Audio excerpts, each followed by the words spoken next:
Prime Matters, in collaboration with Slaking Thirsts podcast, presents the Christian Mythic narrative, The Deep History of the World.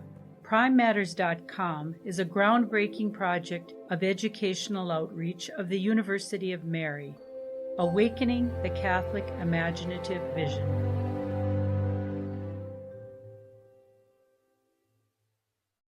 Episode 13, The Covenant on Sinai. When Pharaoh learned that the Israelites had fled Egypt, he and his ministers had second thoughts. "We have behaved foolishly," they said to one another. "We have let our slaves go free at no cost."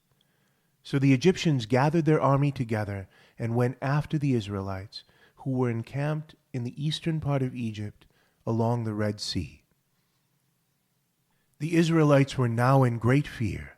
They were caught at the shore of the sea, and the Egyptian army, a force they could never defeat on their own, was riding down upon them and hemming them in. At best, they would be recaptured and returned to forced labor, a condition made all the sterner because of their attempt to flee. At worst, many would be killed. The people began to complain bitterly to Moses. In a refrain that would be repeated often during the coming years, they cried to him, "Why did you land us in this terrible predicament? Is it because Egypt has no graves that you have dragged us into the wilderness to die?" Moses answered them, "Do not be afraid. Keep your ground and you will witness God's salvation. As for these Egyptians, you will never see them again." Then Moses stretched his hand over the water, and God opened up a way for the Israelites to escape through the bed of the sea. Moses led them through, walking on dry ground, with the water raised like a wall on either side. The Egyptian chariot force came charging in after them. Once the Israelites had gained the other side, Moses again stretched his hand over the sea, and the waters returned, drowning the whole of Pharaoh's army. The same Egyptians who had tried to destroy the Israelites by drowning their sons in the Nile were now destroyed themselves by being drowned in the sea. And in a birth-like process, Israel was brought through a difficult passage out of water and found itself born as a people. Freed now from slavery, and miraculously victorious over their enemies, the Israelites were led by God in stages through the wilderness to Mount Sinai, the same mountain where God had first spoken to Moses in the burning bush. What followed was an event of overwhelming importance, a decisive step in God's plan to renew humanity. God determined to make a covenant with this people, a special pact, a pledge of mutual fidelity. They would be his people, his own special possession, and they would live in accordance with the way he would teach them. God wished to dwell with humanity once again, to set up a colony of heaven in the midst of the rebellious territory now controlled by his enemy. The Israelites were to be that heavenly colony, the people among whom he would dwell and through whom he would continue to unfold his plan for regaining the human race. The day of sealing the covenant between God and the Israelites was one of high drama. Lightning and thunder enveloped Mount Sinai, and a thick cloud covered its heights. The mountain was convulsed by an earthquake, and smoke went billowing up from its peak. At the same time, as if out of nowhere, a trumpet was heard, blasting its echoes louder and louder off the mountain's rock. Heaven and earth were being joined together in a unique moment of communion, and the divine presence convulsed the natural world.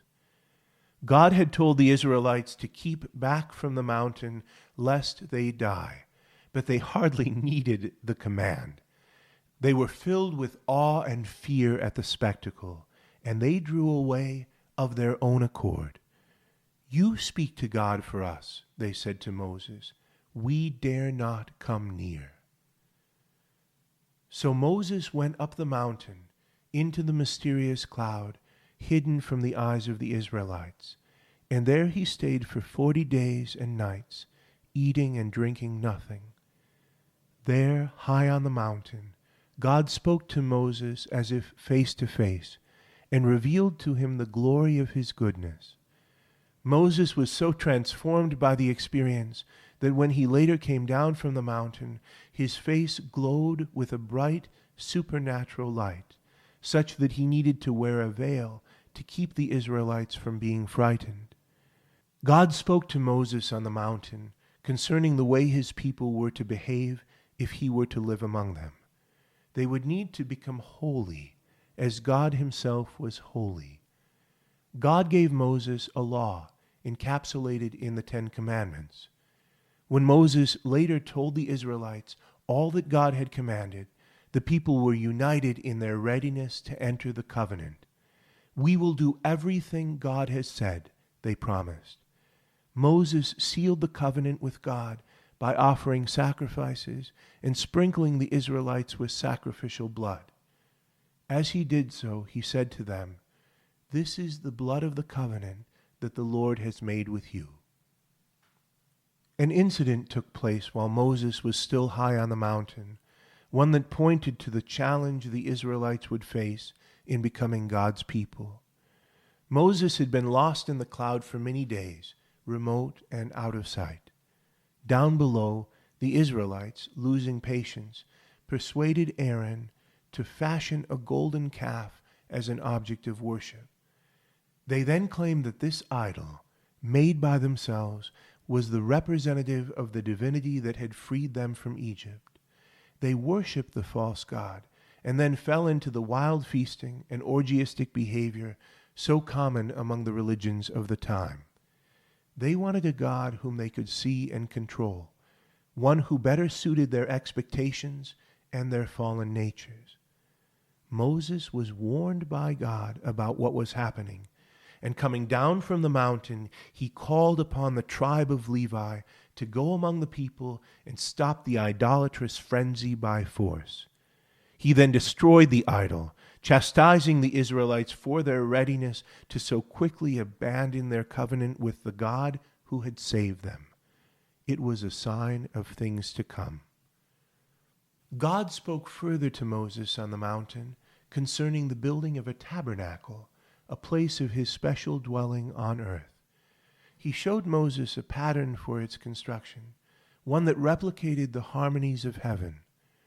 The tabernacle was to have an altar for sacrifice, and within it was to be placed the Ark of the Covenant, a sacred repository where the tablets of the law would be kept.